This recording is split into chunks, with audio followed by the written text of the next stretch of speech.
Meeting of the Security Council is called to order. The provisional agenda for this meeting is reports of the Secretary General on the Sudan and South Sudan. The agenda is adopted. In accordance with Rule 37 of the Council's Provisional Rules of Procedure, I invite the representatives of Egypt, the Sudan, and the United Arab Emirates to participate in this meeting. It is so decided.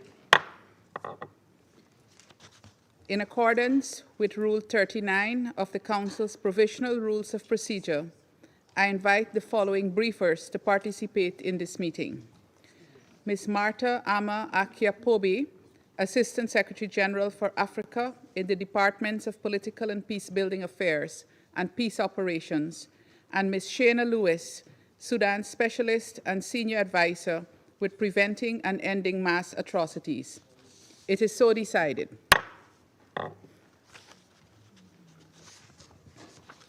The Security Council will now begin its consideration of item 2 of the agenda. At this meeting, the Council will hear briefings by Ms. Marta Ama Akia-Pobi, Ambassador Jun Kook Hwang, Permanent Representative of the Republic of Korea, in his capacity as Chair of the Security Council Committee established pursuant to Resolution 1591, considering the Sudan, and Ms. Shana Lewis. I now give the floor to Ms. Marta Ama Akia-Pobi. Madam President, for too long, the conflict in Sudan has gravely imperiled lives of Sudanese civilians. Security conditions remain dire, marked by shifting front lines, increased and often indiscriminate aerial assaults by both the Sudanese armed forces and the rapid support forces, and continuous attacks on civilians and civilian infrastructure, including hospitals. The warring parties appear unrelenting in their resolve to pursue military objectives. The fighting shows no signs of abating. In recent weeks, the focus of the conflict has shifted once more to the Darfur and Kordofan regions. The Kordofans are increasingly emerging as an epicenter of fighting. The warring parties have reportedly exchanged heavy drone strikes and artillery fire on multiple fronts. El Obeid, the capital of North Kordofan and one of the largest cities in the region, is likely to remain a key flashpoint in the coming weeks. De-escalation is urgently needed. Madam President, we are particularly worried about the growing use of advanced weaponry, including long-range drones. This has expanded hostilities into previously stable areas of the country. Aerial attacks in populated areas have already caused significant civilian casualties and mass displacement. This trend is likely to intensify through the rainy season as movement on the ground becomes more difficult. Madam President, the conflict in Sudan is having far-reaching consequences that extend well beyond its borders. Recent reports of violent clashes at the tri-border zone of Sudan, Libya, and Egypt, involving the Sudanese armed forces, the Rapid Support Forces, and forces affiliated with the Libyan National Army, are deeply concerning and mark a serious escalation. Abyei has also seen an increased presence of armed Rapid Support Forces personnel, exacerbating the already fragile security situation in the Abyei area. The Rapid Support Forces are also present in northeastern Central African Republic, where they are recruiting. Just days ago, this council condemned a recent attack on MINUSCA peacekeepers by suspected Sudanese armed elements. One peacekeeper was killed, and another one was seriously injured. We cannot afford further regional instability and spillover conflict. Madam President, as the situation on the ground in the Sudan further deteriorates, grave violations of international humanitarian and human rights law continue. We are horrified by widespread sexual violence, including against children, and attacks on humanitarian workers. The Office of the High Commissioner for Human Rights has documented a tripling of arbitrary killings of civilians between February and April. This increase was largely due to numerous incidents of summary executions in Khartoum, reportedly carried out by the Sudanese armed forces and its allies on people suspected of being collaborators with the Rapid Support Forces, including on the basis of ethnic identity. Meanwhile, we remain deeply concerned about the situation in El Fasher, which continues to be sieged by the Rapid Support Forces. On 15 June, the Rapid Support Forces launched yet another attack on the city, following months of increased mobilization of fighters, including the recruitment of children across Darfur. Entrenched impunity is fueling these and other gross human rights violations and abuses. All parties to the conflict must be held accountable for their actions. Moreover, the commitments of warring parties have made to protect civilians, including in the Jeddah Declaration of May 2023, must be translated into concrete action. Last week, the Security Council heard from our humanitarian colleagues about the dire situation. We are pursuing a predictable and time-bound humanitarian pause to facilitate safe humanitarian movements into and out of areas affected by ongoing fighting, beginning with El Fasher, and allow civilians to leave voluntarily and securely.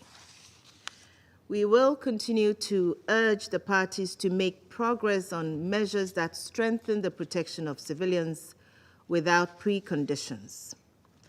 Madam President, following his swearing-in on 31st May, Prime Minister Idris set about to form a new government, dismissing the previous cabinet on 1st June. On 19th June, he outlined in a national address the structure of the new government he is seeking to form, labeling it the Government of Hope. He announced that it would consist of 22 ministries comprising technocrats selected based on competence and professional expertise, with no political affiliations. Meanwhile, divisions persist within the Tacit Alliance, led by the Rapid Support Forces, over the composition of the planned parallel government in areas under its control. We encourage all parties to preserve Sudan's unity, sovereignty, and territorial integrity as a critical element for a sustainable solution to this crisis. In this regard, it is essential to have civilian leadership for the shaping of a political consensus and formulating an inclusive vision for the restoration of a peaceful, civilian-led transition. Madam President, since my last briefing, the Secretary General's personal envoy for the Sudan, Ramtan Lamamra, has further intensified his engagements with regional and international actors to help chart a path toward ending the conflict. The personal envoy remains in close contact with the warring parties, including in efforts to convene discussions in proximity format on strengthening the protection of civilians. Following his visit to Port Sudan in April, a team led by the personal envoy's office is poised to travel to Port Sudan to prepare the next steps. The personal envoy stands ready to engage the Rapid Support Forces in a similar format in due course. Personal envoy Lamamra has also spoken to Prime Minister Idris following his appointment. He emphasized the importance of advancing efforts towards an inclusive political resolution and offered to explore issues of mutual concern and cooperation. The personal envoy also remains in direct and regular contact with a broad array of civilian groups in recognition of the indispensable role they play in finding a way out of the current crisis, and most importantly, in shaping Sudan's future transition processes. It is clear that member states' support and leverage are indispensable to spur meaningful progress on the ground. I urge this Council, once again, to unite in lending full support to Personal Envoy Lamamra's efforts and to use its influence with the parties and their external backers to press for a genuine commitment to dialogue and de-escalation. Madam President, the United Nations is deeply committed to harnessing the collective strength of multilateral organizations in the coordination of mediation efforts. The high-level meeting between the United Nations, the African Union, and the League of Arab States in Baghdad on 16th May marked the starting point of closer cooperation between key multilateral players on Sudan, which will also, moving forward, include the Intergovernmental Authority on Development, IGAD. Yesterday, the fourth consultative meeting on enhancing coordination of peace initiatives and efforts for Sudan was hosted by the European Union in Brussels. This marked another important meeting in support of enhanced coordination and strengthened political support. This mechanism brings together multilateral organizations and key member states working on mediation in Sudan. We are in a process of finalizing consultations for its fifth edition to be co-organized jointly by the African Union and United Nations in Addis Ababa. Madam President, as conflict deepens and spreads around the world, it is time to take concrete steps to end the senseless suffering of the Sudanese people. Too many lives have been lost, too much trauma has been inflicted, and the risk of regional conflagration is too great to allow this conflict to fester any longer. I call on the wider international community to work together, for our multilateral partners to join hands, and for the Council to lead the way in resolving the conflict in Sudan. I thank you. I thank Ms. Poby for her briefing, and I now give the floor to Ambassador Joan Kokwang. Thank you, Madam President.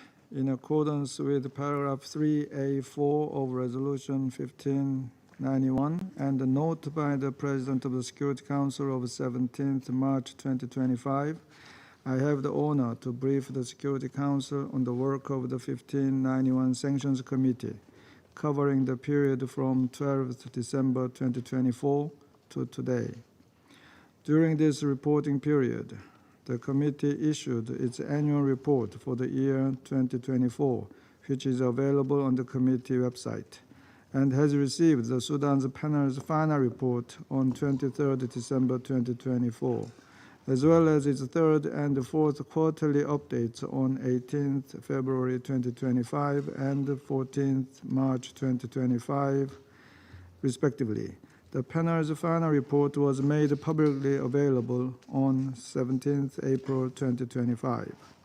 In both the final report and quarterly update, the panel updated the committee on the security and humanitarian situation in Darfur, as well as the regional impact of the conflict.